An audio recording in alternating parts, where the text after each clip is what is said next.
11 News starts with breaking news.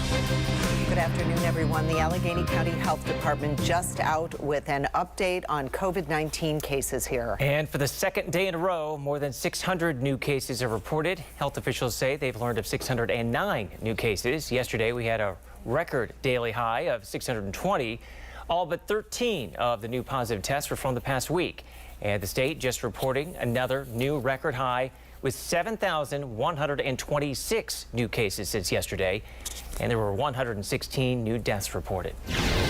Numbers like that are why Allegheny County health officials have issued a stay-at-home advisory, and they want everyone to stay put unless you are going to work, school, or you need essentials. I plead with people to really make a difference. And this, to me, is the next level of we really must do this today. Right now, this is just a recommendation, but the director of the health department says if it is ignored, they could make it mandatory. And she is very worried since cases have been steadily rising since October. But there is some confusion over the advisory. You are asked to stay home unless going to work or school, or if you have to pick up food, groceries, or medicine. You should only allow essential visitors in your home like childcare or healthcare workers. The health director pointed to a parent-sponsored party for Plum High School, saying she's upset people are not taking the mask mandate and social distancing guidelines seriously. And now Plum High School is shutting down. Students will learn from home until at least December 1st. That comes after the district reported 3 new COVID cases among students, 2 of whom attended that parent-sponsored homecoming dance. The district had nothing to do with the dance at Five Pines Barn. More than 150 kids showed up for Saturday's event. The stay-at-home advisory is yet another blow to small businesses. Today, they hope to get some more information on what it means for them. People we spoke to understand the health concerns, but the owner of places like the Crafty Jackalope in Bridgeville say they don't know what it means for their business and livelihood. Unclear. We have no idea.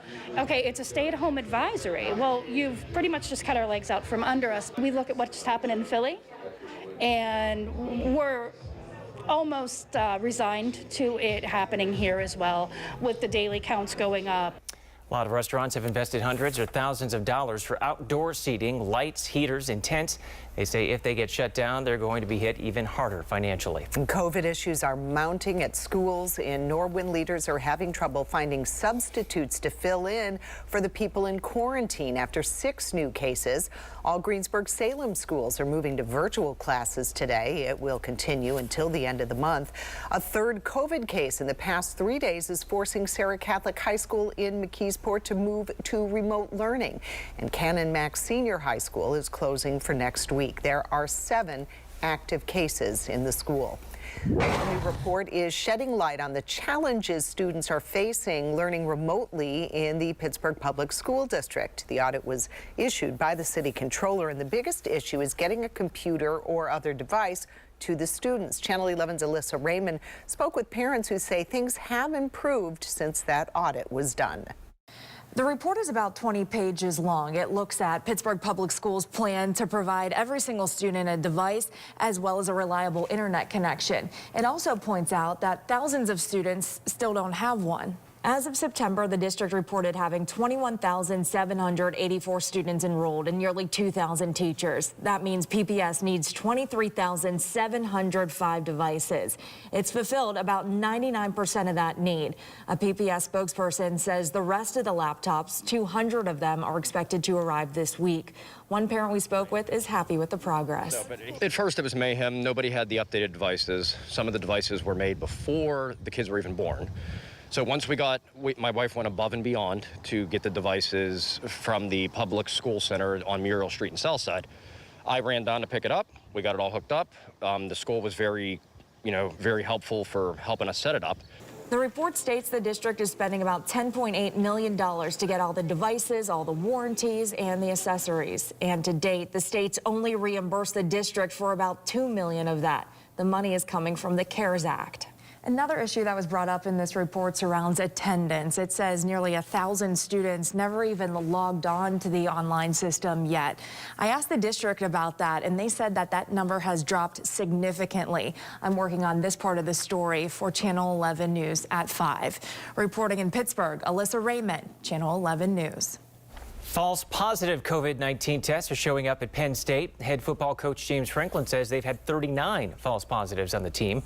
There's no word on if this is a trend among the general student population. All Penn State campuses will be shut down tomorrow for an extended winter break. Drivers were detoured around a bad crash in Westmoreland County, and our photographer was kept back from the scene on Route 66 in Washington Township.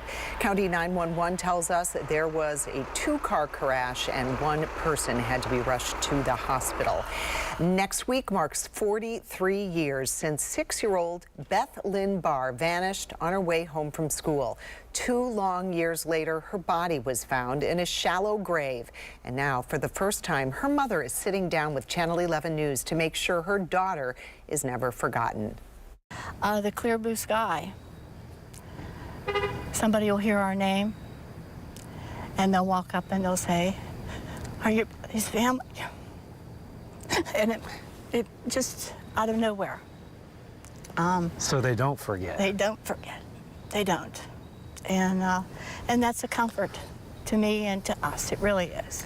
Fear gripped Wilkinsburg back in 1997. 2 years later, Beth's body was found 7 miles away in Monroeville, and no one was ever charged. Robert Payne was an investigator with Allegheny County Police when Beth disappeared.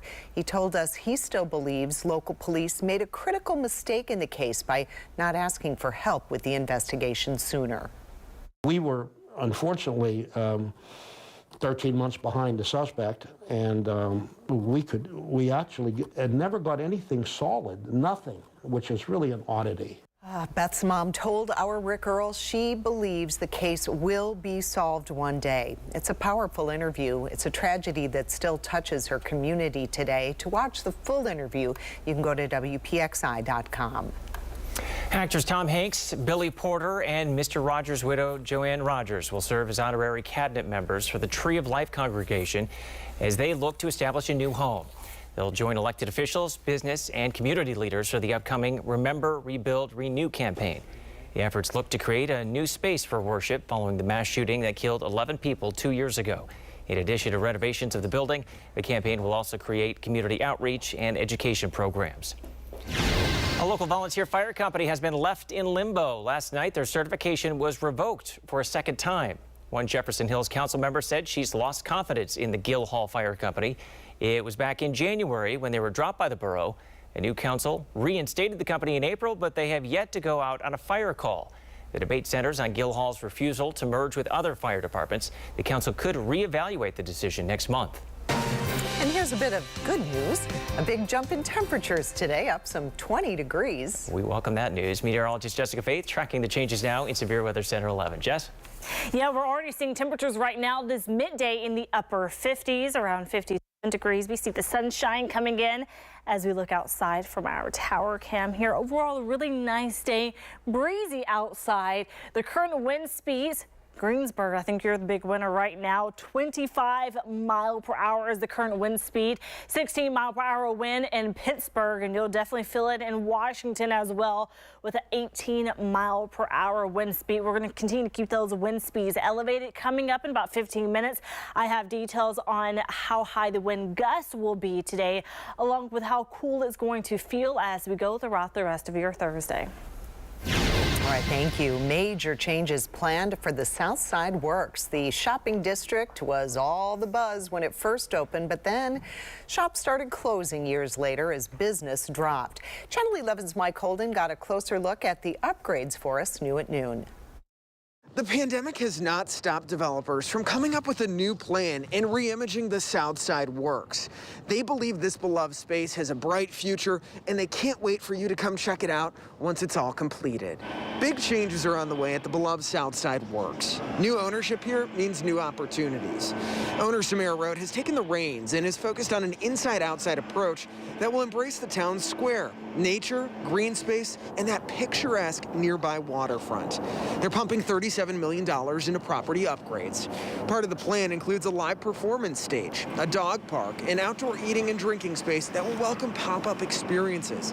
It does not end there, though. Channel 11 told you last month Samara Road will flip the script and transform the old Southside Works Cinema into sprawling office space that will take on the name the Box Office. In addition, there's plans to build a 230 multi-unit living space on the waterfront. Folks in the area say they welcome these changes. Good luck to them, and I wish them well, and I'll be there to support them. You know, like we used to come down and Christmas shop, and there's not even any stores at Christmas shop down here anymore. And the company hopes to have that Box Office new office space project completed by spring of 2021. We're now checking in with that company and also talking to more folks in the area about what they would like to see come here in the near future. All that's coming up for Channel 11 News starting at 5 o'clock tonight. Reporting from the Southside Works, Mike Holden, Channel 11 News. Efforts to certify the election results in Westmoreland County are several days behind schedule. According to the Trib, all but 3 election workers have either tested positive for COVID-19 or are in quarantine. The deadline to certify the results is Monday, but officials say they are at least 5 days behind schedule. This is very reminiscent of 8 months ago. It's happening again. Shoppers leaving store shelves empty. The product's in short supply just a week away from Thanksgiving. Drivers putting too much trust in car automation, how it's turning into a dangerous distraction. Health officials are asking everyone to stay home for the holidays and celebrate only with the people in your house. A new calculator that shows your risk of catching COVID if you're heading out of town.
Local and state officials keep stressing to everyone to keep your Thanksgiving gatherings small, just your household. But if you do have plans to head out of town for the holiday, there's a new tool out that can help you weigh the risks of your situation. The COVID-19 Event Risk Assessment Planning Tool, developed by a team at Georgia Tech, can tell you how likely it is that one person at a gathering has COVID-19. Just enter the group size, click on the county, The risk assessment equation includes COVID case rates and population data. We checked it out, and if you are with a large group of 50 people here in Allegheny County, you have a 50-50 chance. Developers say they wanted to give people a way to make informed decisions. We can say that in this event, will COVID be there or not? And in many places in the country right now, there is a greater than 50% chance. So there is a likelihood, high likelihood, greater than chance that COVID will be at that event. That's sobering. The risk assessment calculator is worth a closer look, and we have a link to it up now on WPXI.com. For the first time yesterday, I had no customers. That's the first time since I opened my doors. Businesses are in survival mode, especially small ones. The holiday season is usually their busiest time of the year. And this year, owners say it could mean the difference between staying open or going out of business. These next 2 months are crucial. Businesses usually plan months in advance. They're hoping they can sell enough to stay open. It's a roller coaster. Like one day, we'll have a good day and we're thinking, okay, people are coming out. And then the next day you see a drop off. A lot of businesses are offering online shopper. Some are even letting you block a time to have the store to yourself to shop. With fears of another lockdown, some people are starting to panic buy again. So far, it's not as bad as it was in the spring, at least in our area. But people are starting to stockpile some key supplies all over again. In some stores, toilet paper, cleaning supplies, and paper towels are getting harder to find. Channel 11's Angie Moreski talked to the owner of Sprinkles Market in Katanning. He says with the combination of COVID cases spiking, the holidays approaching, and increased government restrictions, their shelves have been hit hard this past week. A lot more customers in the store, and the customers that are in the store are buying more, and they're buying multiple quantities of the same items. So they are, they're definitely, you can definitely see more panic buying. Can people still get what they need? They can get what they need at this point, but they just might not get. It's kind of like the Rolling Stones. You can't always get what you want, but sometimes you get what you need. Well, now you do need to be flexible on what brand you want. Hardest hit items include paper products, cleaning supplies, but Sprinkles says also juices and some canned packaged items because of aluminum and plastic shortages. We also spoke to Giant Eagle. They say their shelves are in a good position for now, but they're really encouraging customers not to hoard products, saying as we enter an uncertain holiday season, we encourage guests to help one another by continuing their traditional grocery shopping and refraining from bulk purchases. If we all work together, we can ensure everyone has access to the items they need. And Giant Eagle says it does not have any purchase limits in place right now, but they are closely monitoring the situation and say they might implement them if needed. New cars have a lot of automation. Some even let you sit back while the car does all the work. And a new study shows drivers may be too relaxed. Channel 11's Jacqueline Fell has more on the dangerous distraction. New research shows drivers are on their phones and taking their hands off the wheel as they become more comfortable with partially automated systems in their vehicles. The Insurance Institute for Highway Safety studied 20 drivers for more than a month. Their cars had features like adaptive cruise control and pilot assist. That's a partially automated system that aims to keep a vehicle in the travel lane. Researchers found as people became more comfortable driving the cars, they were more likely to let their focus slip. The author of the study says drivers who regularly use driver assistance systems are almost twice as likely to drive distracted. Auto safety groups say this shows a need for new auto safety standards so people don't become overly reliable on these automated systems. Reporting outside Washington, Jacqueline Fell, Channel 11 News. Your severe weather Team 11 forecast. We're going to feel warmer today and tomorrow as we wrap up the rest of this work week. We have some warmer air coming in from the south, and today We're in the 60s, about 12 degrees above the norm for this time of year. So a mix of sun and clouds throughout the day. We're staying dry. Overall nice, but you'll feel the breeze as you step outside, which could actually make it feel just a few degrees cooler, but still warmer than our normal high for this time of year. Another look at the wind speed right now, well elevated right now. We have 25-mile-per-hour winds in Greensburg, and this is the sustained wind, not the wind gust. The gust will continue to be elevated and increase as we go throughout the rest of the day. So we could see wind gusts near 30 miles per hour for most of the area, really staying around that range, 25 to 30 mile per hour wind gusts even into the afternoon hours. And we could see a slight decrease later this evening into the nighttime hours, but overall staying very high. So definitely hold on to your hats as you head out and about for the rest of the day. Even around 9 o'clock, notice the wind gusts still pretty near 30 miles per hour, staying in that range between 25 to 30 miles per hour. Even still staying elevated tonight. Overnight lows fall into the 30s. We could feel like we're in the 40s with the wind chill. Going into your Friday, temperatures elevate once again back into the 60s. Another dry day for tomorrow. The winds will be a little breezy tomorrow as well, but overall wrapping up your work week with sunshine and warmth. Even as we go into the weekend, staying on the drier side, but Sunday things switch. So if you want to get outside, the next 3 days are definitely the time to do it. Sunday we introduce rain chances back into the forecast. Coming up in the next half hour, I will go hour by hour and show you when the rain moves in and when it's expected to move out. So we do have 3 days of just completely dry conditions. Even with the breeze, I would definitely get outside and get some things done before Sunday's rain comes and impacts those plans. And after that system moves through on Sunday, we take a dip in temperatures. So we go from the 60s for Thursday and Friday back into the 50s for Saturday and Sunday. And again, that system moves through, dropping some much cooler air that settles in at the beginning of the new work week on Monday. And Monday, temperatures really don't move much. So we have an overnight low of 41, and we only rise into the mid 40s, around 44 degrees on Monday. Groundhog Day is going to look and sound a lot different next year. There will be no visitors at Gobbler's Knob when Punxsutawney Phil makes his spring prediction. Normally, tens of thousands of people head to Punxsutawney each year for the event. Some people are looking for a holiday getaway. We don't want to open with just 3 slopes and trails and a lift. Why Seven Springs is opening later this year, and it has nothing to do with the coronavirus. First, every year we hear about how stressful the holidays can be. This year, a lot of added pressure. The steps you can take to handle the new challenges.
Thanksgiving traditionally brings a lot of people together, but this year COVID-19 is keeping family and friends apart. Meaning for many, the normal stress of cooking and traveling is being replaced with feelings of loneliness and isolation.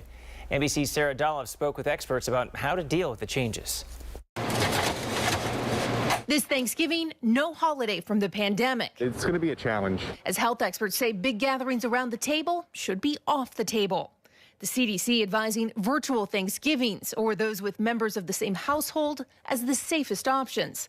The family of Dr. Anthony Fauci helping set the example. We're going to get on Zoom and we're going to talk and smile and laugh and drink. I'm proud of my daughters that they were really concerned about their, quote, elderly dad. But the smart move, maybe not the easiest mentally. It's actually normal to be feeling down about the holidays. It's a real disappointment that we're still working through the pandemic. Northwestern Memorial behavioral health specialist Allison Johnson says this time of year can already be challenging. The pandemic adding to feelings of anxiety and sadness. One of the things to consider and putting into your thought process deliberately is, with COVID, it will pass. This year will pass. She suggests replicating beloved family traditions on a smaller scale, or if that doesn't feel right, going the opposite way with new foods or activities, or looking for ways to help others. And she says, take care of yourself. Maybe this is the year where you do get enough sleep and rest and just enjoy the people you have around you. Thanksgiving traditions transformed by the pandemic. Sarah Dolph, NBC News.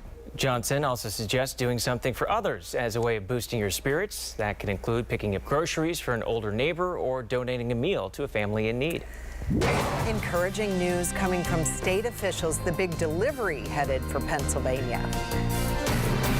We're dry today, but as our next shot for showers just around the corner, more details coming up in just a few minutes.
We continue to follow breaking news on COVID-19 cases. And for the second day in a row, more than 600 new cases have been reported in Allegheny County. Health officials say they learned of 609 new cases.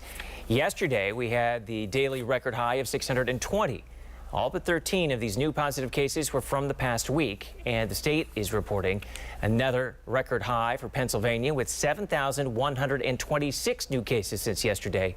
There were also 116 new deaths reported. We've been hearing a lot about the Pfizer and Moderna vaccines this week. A third candidate out with an update just today.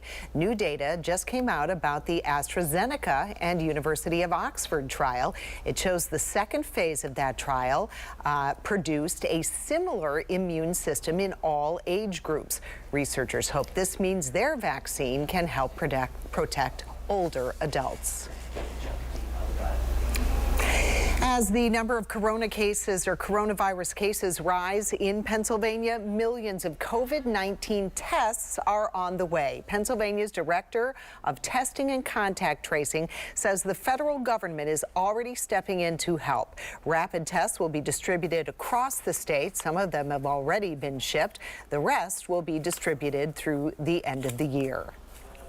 Citizens of Pennsylvania have individual responsibility to contribute to proper behavior and to adhere to public health guidance to protect themselves and others.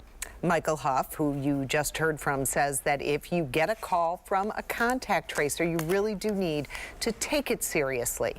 Meantime, the director of the Allegheny County Health Department says there have been recent complaints about people pretending to be health department workers. The health department will never, ever, ever ask anyone for their credit card number or any other financial information. Officials say if a caller asks for money or a credit card, just hang up, call police. Governor Tom Wolf is pushing to legalize recreational marijuana. He says money made for farmers and retailers could help the state's economy now and for years to come. Many lawmakers in Harrisburg have pushed back, but other states are moving ahead. In this month's election, Arizona, New Jersey, South Dakota, and Montana legalized recreational use for adults. A Gallup poll released this month said nearly 70% of Americans are in favor of legalizing it. And according to reports, sales are expected to be 40% higher this year than last year. It's going to add a combined $2 to $2.5 billion in retail sales to the industry in the next couple years as these programs get up and running. Mississippi and North Dakota passed ballot measures to legalize medical marijuana. And all marijuana is now legal in some form in 35 states and Washington, D.C. Well, we're getting a lot warmer today, jumping 20 degrees with the temperature. I'll take it. Meteorologist Jessica Faith takes us through the day ahead in Severe Weather Center 11. And temperatures already pretty elevated right now this midday. We have 57 in Pittsburgh, 60-degree mark for you in Washington, and 55 degrees for our friends in Butler. We're going to continue to rise those temperatures as we go farther into the afternoon hours. And here's a look at how much warmer we are than this time yesterday. We are 21 degrees warmer in Pittsburgh, 22 degrees warmer than this time yesterday in Washington and in Greensburg. And we have delightful sunshine outside right now. You can see it coming in from our tower cam. We're going to stay dry today and for the next few days, but our next shot for showers just right around the corner. More details coming up in about 15 minutes. From fire pits to candles, burn injuries are on the rise, and the reason is the dangerous combination of flames and hand sanitizers. College freshman Benjamin LaRose is laying low these days, taking classes online and working on getting strength back in his left leg. He says he and some friends were holding an outdoor birthday party when they ran out of accelerant for their fire pit. Without thinking, one of them poured a bottle of hand sanitizer into the pit. It was rather sudden how quick it reacted. Benjamin's leg and shorts caught on fire, causing third-degree burns. Benjamin's pediatrician, Dr. Lester Hartman. Alcohol is very volatile and explosive. Dr. Hartman and other doctors are concerned after several recent accidents nationally in which people had hand sanitizer on their hands that had the end of September. All right, breaking right now, Pennsylvania Secretary of Health, Dr. Rachel Levine, updating us on the state's plans for COVID-19 vaccinations. Let's listen in. Today, we have 7,126 new cases of COVID-19. As you now know, there are three tools in our toolbox to control an infectious disease outbreak such as COVID-19. They are containment, mitigation, and vaccines. Efforts to contain the virus are ongoing. Yesterday, Director Huff outlined testing and contact tracing efforts that address the containment process. On Tuesday, I announced 4 new mitigation efforts in the fight against COVID-19. These include efforts to protect the healthcare system, a new traveler testing order, a strengthened mask order, and recommendations for colleges and universities. The reason I am wearing a mask today during the press conference is because of that strengthened mask order. We have personnel from the Department of Health and from Communications in the room today, thus I am wearing a mask. Today, I would like to give an update on the status of COVID-19 vaccines and their distribution and administration in Pennsylvania. As of this morning, our vaccine distribution plan is now available on our website at health.pa.gov. As I have previously explained, because of the severity of COVID-19, the federal government is working quickly to get this vaccine to Americans. Now, not too quickly, even though it's named Operation Warp Speed after Star Trek, but they have been working on many different vaccines simultaneously, and that's inherently what they're talking about with that operation. The vaccine needs to go through different approaches to get the approvals to make sure that it is safe and effective. Clinical trials on the COVID-19 vaccine continue with 6 drug manufacturers in the United States. We are watching these trials carefully to see how people respond to the vaccines and to learn of any potential side effects. At this time, Pfizer, working with the German biotechnology firm BioNTech, as well as Moderna, are the 2 companies close to finishing their phase 3 trials. Soon after phase 3 is complete, both companies will then request an emergency use authorization through the FDA, or the Federal Food and Drug Administration.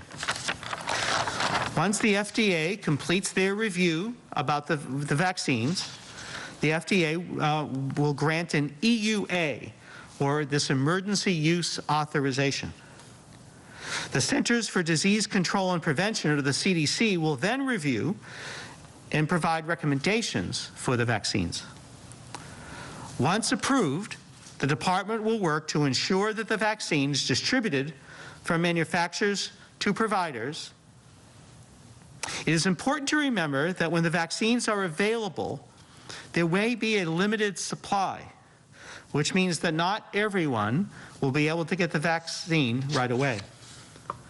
As outlined in our vaccination plan, we'll be working to distribute the vaccine in 3 phases.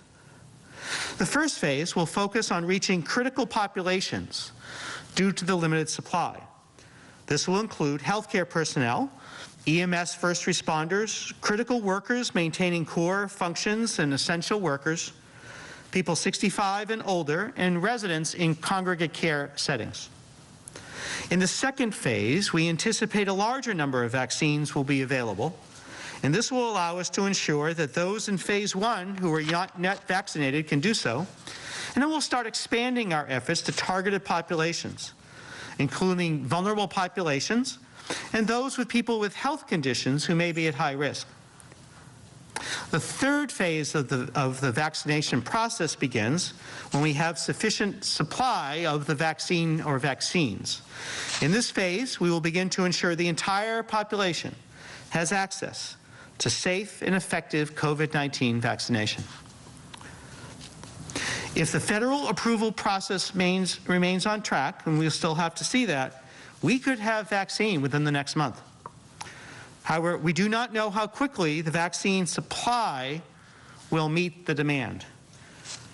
It is important to remember again that when the vaccine becomes available, it will not be a cure, or certainly not an immediate cure or end to the coronavirus pandemic.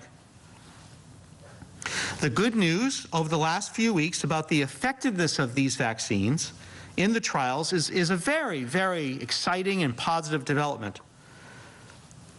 However, it is critical that all Pennsylvanians continue to follow the targeted mitigation orders set in place, and that everyone do their part to stop the spread of this dangerous and contagious virus, COVID-19. Pennsylvanians need to answer the call so that we stand united to stop the spread of COVID-19. We need to answer the call to wear a mask. We need to answer the call to wash our hands and to social distance. We need to literally answer the call when a contact tracer reaches out to you. And we need to download the COVID Alert PA app to add our phones to the fight against COVID-19. As we continue these efforts to fight COVID-19, please remember, always, stay calm, stay alert, and stay safe.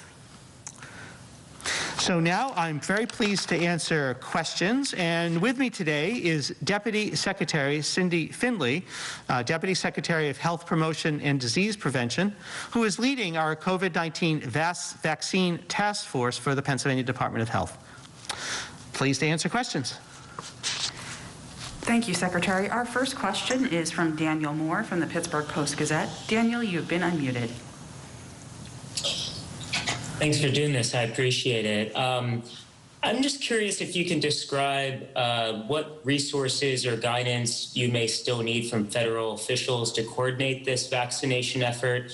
There was a letter last month that estimated roughly $8.4 billion more was needed from Congress just for the distribution of the vaccine. So can you just walk through some of the logistical challenges you may face with this effort? Thanks. Thank you. So there are significant logistical challenges to distribute and then administer these vaccines to the public in Pennsylvania and throughout the United States. First of all, there's going to be more than one vaccine. We anticipate at least two, the Pfizer and Moderna, but then there are 4 more in the pipeline, 2 that are having their clinical trials ongoing right now, and then 2 that haven't even started their clinical trials yet. 5 out of the 6 require 2 doses, including the Pfizer and Moderna vaccines. The Johnson & Johnson vaccine would only be 1 dose. And as I've mentioned previously, the Pfizer vaccine has to be kept at minus 80 degrees centigrade or Celsius, and that poses significant logistical challenges. So our plan takes all that in consideration, and we stand ready to distribute and administer the vaccines.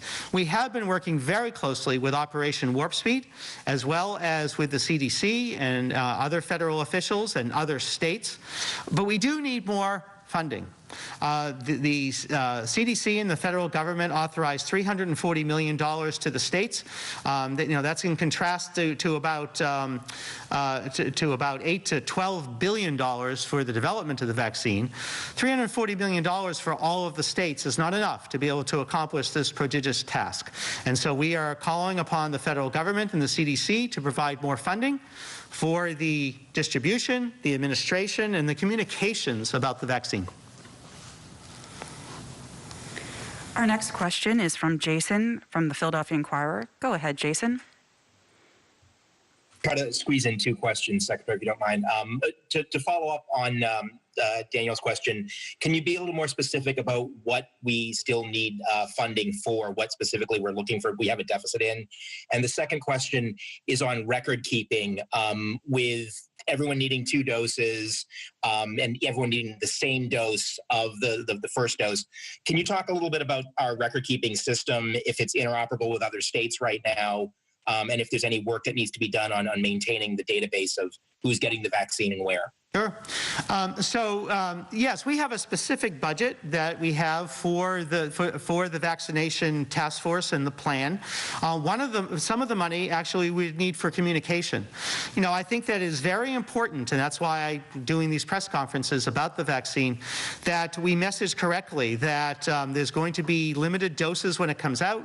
They say that these might be 90% effective. We'll have to see how they work in the field, but they're not 100% effective. So we're going going to have masks and hand washing, et cetera. It's going to take time to roll all this out. And then we have to get past vaccine hesitancy. So part of the money we need is for our robust communication plan. And the second question again was? Sorry, on record keeping, on the logistics of tracking who's gotten the vaccine and who's getting their second dose and where and all that. Yes, that is going to be a very significant effort. We have a lot of plans now and have developed information systems that will track all this. You're correct. We have to get the right vaccine at the right arm at the right time. And so we'll be tracking all of that. We're working with the federal government in terms of all of this. They have a information technology system called Tiberius, which will be helping us. But it will be a significant challenge, but we're up to that challenge. Thank you, Secretary. Next up is Seth Kaplan from ABC 27. All right, you've been listening to Pennsylvania Health Secretary Dr. Rachel Levine talking about vaccine use in Pennsylvania, how vaccines will be administered and distributed in the state. And she says that plan is now up on the Health State Department website. Dr. Levine said the vaccine would eventually be distributed in 3 phases, first to going to the critical population and then expanded to targeted groups, those with health conditions and vulnerable population. And then the third group would be the entire population. She said we could have a vaccine in the next month, but we really don't know how much of a supply we will have. And we're going to continue to monitor the questions in that news conference, and we'll bring you more later on. Meanwhile, we are learning more about the state's updated mask mandate and how it affects people who play indoor sports. We spoke with parents who are trying to find masks or face shields for their children who play indoor hockey. We do what we need to do, but at the same time, it's like, let me make my own decisions. I know how to stay safe. I will stay safe. I don't want to be dictated to. My kids are healthy. I think they're doing what they have to try to keep people safe and still let us go out and play. There are exceptions, I should say, to the mask requirement for student athletes. They are not needed if they would cause a medical condition or make an existing problem worse. A New York City restaurant will start providing COVID-19 tests to customers before they can sit down and eat inside. City Winery claims it will be the first eatery in the U.S. to test every customer. The restaurant says a certified practitioner will give rapid testing using a shallow nasal swab, and it will go to all employees as well. We want to go further and test everybody who comes in so that there's a comfort level to our customers and to our staff. Here's the catch, though. Customers will have to pay $50 for the tests. The restaurant owner says it's really the only way to ensure safe, COVID-free dining. And we are looking quiet right now, but in the next few days, we do have showers on the way. More details of what you need to know coming up. We're hoping by mid-December this year that we're going to get open.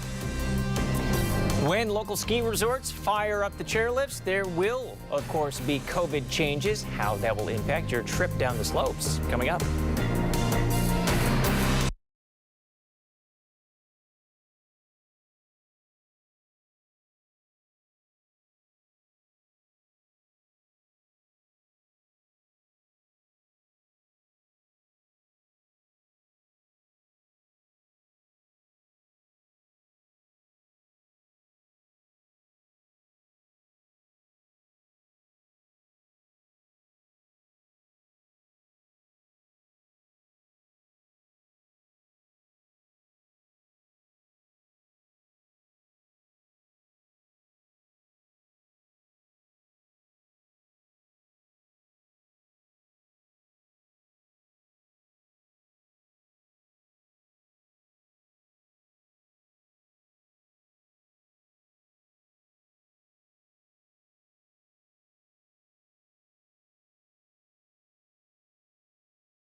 With everyone stuck at home right now, we know some people are looking for a holiday getaway, and one of the area's most popular ski resorts will soon be opening for the season, but with some changes.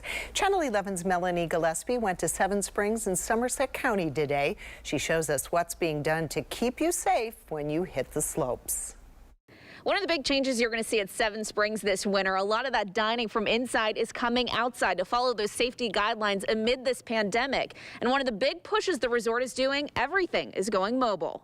The last 10 out of the last 12 years, we've opened on the day after Thanksgiving. So it's become a benchmark. Everyone expects it. Without Mother Nature's cooperation, Seven Springs is eyeing up mid-December as opening weekend for the ski resort. And there are plenty of changes coming along with it. They don't need to see us. They don't need to say hello to us. We hope they do.